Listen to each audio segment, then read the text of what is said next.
संसदीय शासन प्रणाली में जो है प्रधानमंत्री प्रत्यक्ष निर्वाचित सदन या उसके बहुमत वाले दल द्वारा चुना जाता है। ठीक है, तो भारत में क्या क्या अपनाया गया है? संसदीय शासन प्रणाली ही अपनाई गई है। वर्तमान में भारतीय संविधान की कुल कितनी अनुसूचियाँ हैं? 12 अनुसूचियाँ हैं। भाग कितने थे? ठीक है, तो वो 22 भाग थे, लेकिन वर्तमान समय में कितने हैं ये आपको कमेंट बॉक्स बताना है, 25 से 26। ठीक है, राष्ट्रपति किस अनुच्छेद के तहत लोकसभा को भंग कर सकता है? तो 80B के तहत जो है राष्ट्रपति लोकसभा को भंग कर सकता है। 80B 80 का। भारत में वर्तमान में भारत के कितने राज्यों को विधान परिषद कार्यरत है? तो 6 राज्यों में। 25 नंबर है कि संविधान के किस अनुच्छेद के तहत राष्ट्रीय आपातकाल की उद्घोषणा की गई थी? अनुच्छेद 352। 3 ही अनुच्छेद है जो कि आपको राष्ट्रीय आपातकाल को ध्यान रखना है, 352, 356 और 360। ठीक है, 356, 360 के अंतर्गत कौन कौन से अधिकार आते हैं तो इसको आपको कमेंट बॉक्स में बताना है। ठीक है, अगला हमारा है भूगोल का। भूगोल का हम देख लेते हैं, भूगोल में कौन कौन से प्रश्न पूछे गए हैं या पूछे जाने के चांसेस हैं। तो ऋतु प्रवास व्यक्ति के सामाजिक, यानी ऋतु प्रवास व्यक्ति के सामाजिक आर्थिक जीवन का एक महत्वपूर्ण अंग है जम्मू कश्मीर में। ठीक है, ऋतु प्रवास एक महत्वपूर्ण अंग है। जल के जमने और पिघलने से चट्टानों का टूटना किस प्रकार का ऋतु पक्ष है? तो जल के जमने और पिघलने से चट्टानों का टूटना किस प्रकार का पक्ष है? ये भौतिक तरीके से है। ठीक है, ये भौतिक प्रक्रिया है। भारत का प्रथम उच्च तकनीकी समुद्र पत्तन कहाँ पे है? तो नौवा शेवा में। नदी की लंबवत परिच्छेदिका में प्राकृतिक तटबंधों का निर्माण होता है मुहावने के समीप। ठीक है, अगला हमारा है निम्नांकित में से जो वायु राशि सबसे अधिक अस्थिर है वह क्या है? MTK। वायुमंडल में कार्यरत 36 बलों में निम्नांकित में से कौन सा बल सम्मिलित नहीं है? भूव्यावर्ती बल। अगला हमारा 7वां नंबर है कि जब मानचित्र के विभिन्न तथ्यों को विचित्र रंगों के द्वारा दर्शाया जाता है तो उस मानचित्र को क्या कहते हैं? क्रोमैटिक मानचित्र। अगला हमारा 8वां नंबर है कि निम्नांकित में से कौन सा भूवैज्ञानिक युग दक्षिण भारत से संबंधित नहीं है? देखिए, एजोइक, सीनोजोइक और फेरेनोजोइक ये तीनों जो हैं वो दक्षिण भारत से भूवैज्ञानिक युग दक्षिण भारत से संबंधित है, जबकि पेलियोजोइक ये संबंधित नहीं है दक्षिण की तरफ से। अगला हमारा है निम्नांकित में से कौन सी पहाड़ियाँ पश्चिमी घाटी के संबंधित है? तो पालकोंडा जो है ये जो है पहाड़ियाँ पश्चिमी घाट से संबंधित है। भारत का अधिकांश लौह अयस्क प्राप्त होता है धारवाड़ क्रम की चट्टानों से। टर्सरी युग की चट्टानों से माफ़ कीजिएगा, यहाँ आपका ऑप्शन जो है ए हो जाएगा। धारवाड़ की क्रम की चट्टानों से भारत का अधिकांश लौह अयस्क प्राप्त होता है। अगला प्रश्न हमारा है कि भारत में बागाती कृषि का सर्वाधिक विकास कहाँ हुआ है? तो दक्षिण पूर्वी एशिया में। अगला हमारा 12 नंबर है कि डियोगो गार्सिया निम्नांकित में से किस महासागर में स्थित है? हिंद महासागर में। 13 नंबर हमारा है कि निम्नांकित में से कौन सा तथ्य भूगर्भिक संरचना से संबंधित नहीं है? देखिए, चट्टानों के प्रकार, चट्टानी संस्तरों का विरूपण, चट्टानों में विभंजन, जबकि ज्वालामुखी विस्फोट जो यहाँ पे है ये भूगर्भिक संरचना से अलग है। ठीक है, अगला हमारा है निम्नांकित में से किस विलोम स्थलाकृति का उदाहरण है? तो विलोम स्थलाकृति का उदाहरण जो है वो अपतन घाटी है। ठीक है, अपनत घाटी। 15 नंबर है निम्नांकित में से किन जलवायु क्षेत्रों में अपतटीय क्षेत्रों की ठंडी जलधाराएं प्रवाहित होती हैं? तो उपोष्णकटिबंधीय शुष्क, उष्ण शुष्क। ये काफ़ी जो है यहाँ पे मैं इसको स्किप भी कर सकता हूँ क्योंकि इस टाइप के क्वेश्चन जो है बहुत ही कम चांसेस होते हैं। भारत से संबंधित कुछ यहाँ पे महत्वपूर्ण क्वेश्चन जो है पूछे जाते हैं। ठीक है, जो कि आपको नॉर्मल GK GS में मिल जाते हैं। तो यहाँ पे थोड़ा सा टफ ये वाला सेगमेंट दिया गया है, तो इस वजह से मैं यहाँ पे रिकमेंड करूँगा इसको। आप अगर आप चाहें तो यहाँ पे स्किप भी कर सकते हैं 5-10 आंसर। इसकी बजाय हम यहाँ पे अर्थशास्त्र को यहाँ पे ले लेते हैं, किस तरीके से यहाँ पे देख लीजिए। पहला प्रश्न हमारा है कि 1955 में बंगाल, मद्रास और बम्बई के प्रेसिडेंसी बैंकों को मिलाकर उनका राष्ट्रीयकरण किया गया। ठीक है, एक बैंक को नया नाम भी दिया गया था, वह नाम क्या था? स्टेट बैंक ऑफ इंडिया अर्थात SBI। सहकारी समिति का मुख्य उद्देश्य क्या होता है? तो सहकारी समिति का मुख्य उद्देश्य अपने सदस्यों के हित लाभ के लिए कुछ आवश्यक सेवाएं संचालित करना। तीसरी दुनिया शब्द का उपयोग किनके संदर्भ में किया जाता है? तो विकासशील देश। ठीक है, विकासशील देशों के रूप के लिए जो है तीसरी दुनिया का उपयोग यहाँ पे किया जाता है। अगला हमारा है कि मानव कल्याण के संबंध में परिभाषा देने वाले अर्थशास्त्री को क्या कहते हैं? क्या नाम था? मार्शल था। ख्याति खाते की प्रकृति होती है वास्तविक खाता, ठीक है।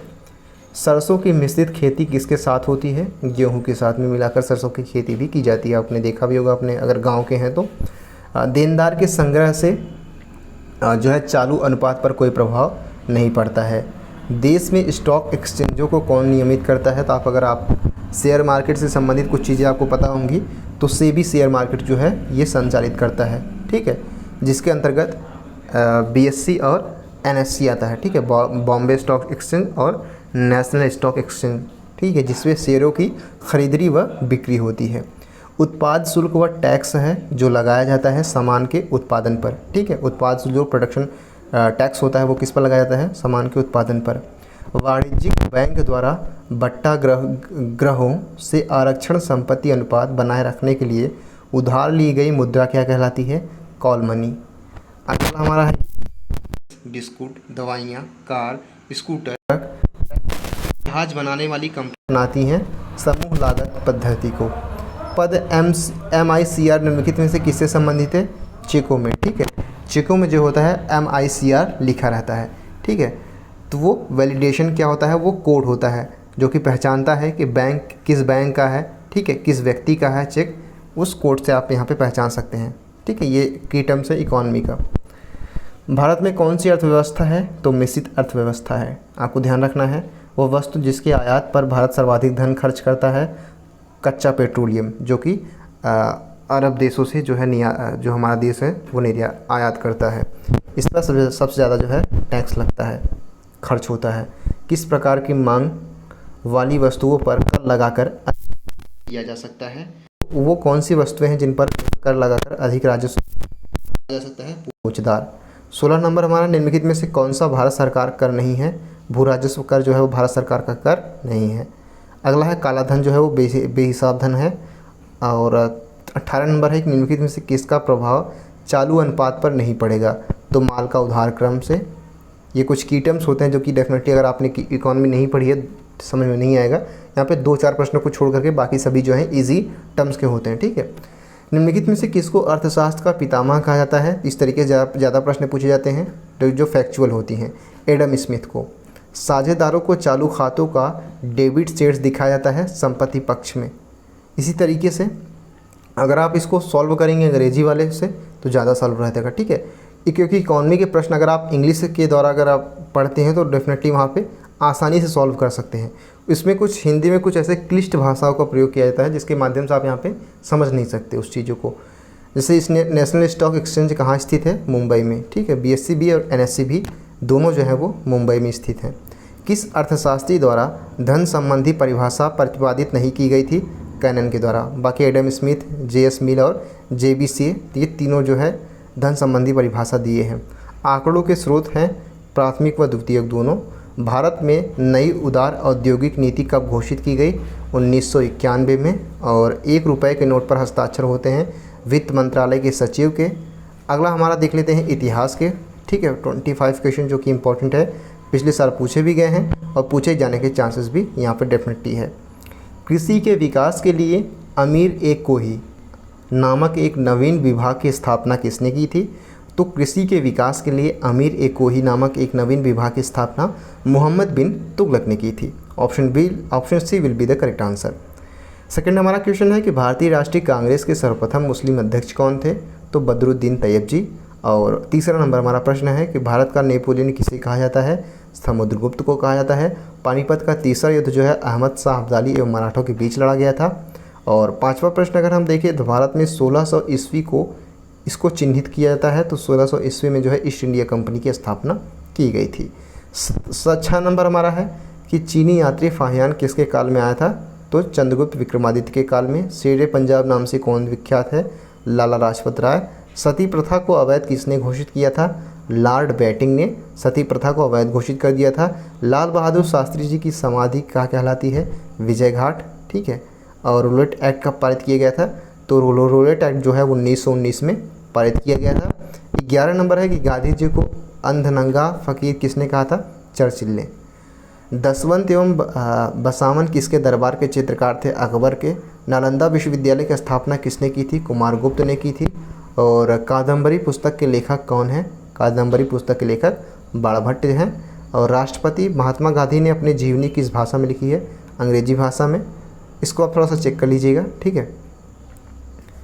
16 नंबर हमारा है, भारत में मुगल साम्राज्य के संस्थापक कौन थे? तो वो बाबर थे, ठीक है। 17 नंबर हमारा प्रश्न है कि भारत में रुपए का सिक्का सर्वप्रथम किसके शासनकाल में ढाला गया था? तो शेरशाह सूरी के शासनकाल में भारत में सर्वप्रथम सिक्का जो है वो ढाला गया था। प्रसिद्ध खजुराहो की गुफाएं कहाँ पर स्थित है? तो प्रसिद्ध खजुराहो की गुफाएं मध्य प्रदेश में स्थित हैं।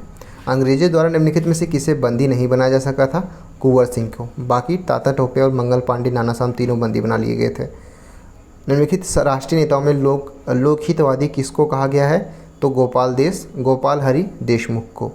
इसी प्रकार से हमारा अगला प्रश्न है कि सत्यार्थ प्रकाश के लेखक कौन हैं?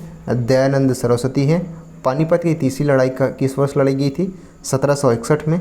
इंग्लैंड के शासक जेम्स प्रथम का कौन सा शासकीय राजदूत जहांगीर के दरबार में आया था? तो हॉकिंस जो था वो इंग्लैंड के शासक जेम्स प्रथम का हॉकिंस जो था वो जहांगीर के दरबार में आया था, ठीक है। किस लिए आया था? वो व्यापार के जो है स्वतंत्र आवागमन या फिर स्वतंत्र रूप से निर्बाध रूप से क्या करने के लिए? व्यापार करने के लिए यहाँ पे आज्ञा पत्र लेने आया था। खालसा पंथ की नींव किस सिख गुरु ने डाली थी? गुरु गोविंद सिंह ने। और अखिल भारतीय राष्ट्रीय कांग्रेस के प्रथम अध्यक्ष कौन थे? WC बनर्जी जो थे वो अखिल भारतीय राष्ट्रीय कांग्रेस के अध्यक्ष थे, ठीक है। इस तरीके से हमारे ये प्रश्न आज जो है आज का समाप्त होता है। आई होप आपको वीडियो समझ में आया होगा, ठीक है। फीडबैक जरूर दिया कीजिए और मैं रिकमेंड करूँगा कि आप वीडियो के जो है अंत में जो है लास्ट में जो है आप देख सकते हैं जो भी आपका डाउट क्लियर सेशन है, ठीक है। उसको हमने पिछले साल की वीडियो में जो है क्लियर कर दिया है। So thank you so much, keep loving, keep supporting and keep stay with us. Thank you so much.